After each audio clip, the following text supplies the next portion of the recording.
గురుగారు, హనుమాన్ స్తోత్రాలలో హనుమాన్ చాలీసకు ఎంతో ప్రశస్తి ఉంది.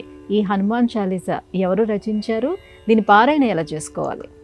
మహానుభావుడు సంత్ తులసీదాస్ రచించినటువంటి రామచరిత మానసులో ఉన్నది ఈ 40 దోహాల వరుసలలో ఉన్నటువంటి హనుమాన్ చాలీసా. జయ హనుమాన జ్ఞాన గుణ సాగర జయ కపీశతి లోక ఉజాగర అంటూ ప్రారంభమై ఈ హనుమాన్ చాలీసా 80 వరుసలలో 40 దోహాలతో పూర్తి అవుతుంది. పవనతనయ సంకటహరణ మంగళమూర్తి రూప ఇలా పూర్తి అవుతుంది. యహ శతవార పాఠకర కోయి. ఎవరు పారాయణం చేయాలి? ఎవరైనా పారాయణం చేయవచ్చు. హిందీ భాషకు సంబంధించిన అవధి అనే మాండలిక రూపంలో ఉన్న ఈ రామచరిత మానసులోని హనుమాన్ చాలీసాను మహిళలు, పురుషులు, వృద్ధులు, బాలురు ఇలా ఏ విచక్షణ లేకుండా అందరూ ఆనందంగా పారాయణ చేసుకోవచ్చు. యహ శతవార పాఠకర కోయి.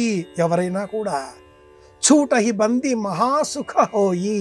जो ఎవరైతే యహ ఈ విధంగా ఉన్న హనుమాన్ చాలీసాను చదువుతారో పాఠకర కోయి छूटहि बंदी ఇంత అర్థం ఇందులో ఉన్నది. కాబట్టి జో యహ పడే హనుమాన్ చాలీసా హోయ సిద్ధిస్తుంది.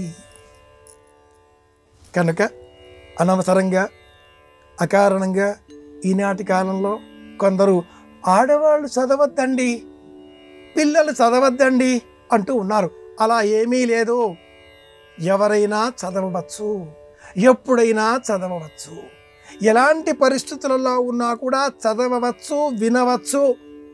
ఆధునిక జీవన కాల మాన పరిస్థితులు అనుకూలంగా పలువురు నేటి కాలంలో వారి జీవితాలను బస్సులకు, వీధులకు, రోడ్లకు అంకితం చేస్తున్నారు. అలా గంటన్నర బస్సులలో, రైళ్లలో ప్రయాణించే సమయంలో కూడా ప్రశాంతత పొందే నిమిత్తమై హనుమాన్ చాలీసా చదువుకుంటే, హనుమాన్ చాలీసా వింటే ఆ మధ్యకాలంలో హిమాలయాలలో కైలాస పర్వత సానువుల వద్ద ఒక వృద్ధ రూపంలో ఉండే వానరం రామచరిత మానసును చదువుతున్నట్లుగా శ్రీరామ అన్న శాలువా కప్పుకున్నట్లుగా ఒక చిత్రపటం విజయ విహారం చేసింది. ఏ పరిస్థితులలో ఉన్నా, ఎక్కడ ఉన్నా హనుమాన్ చాలీసా చదివితే మనోబలం పెరుగుతుంది అని మనం ఈ విషయం ద్వారా తెలుసుకుందాం.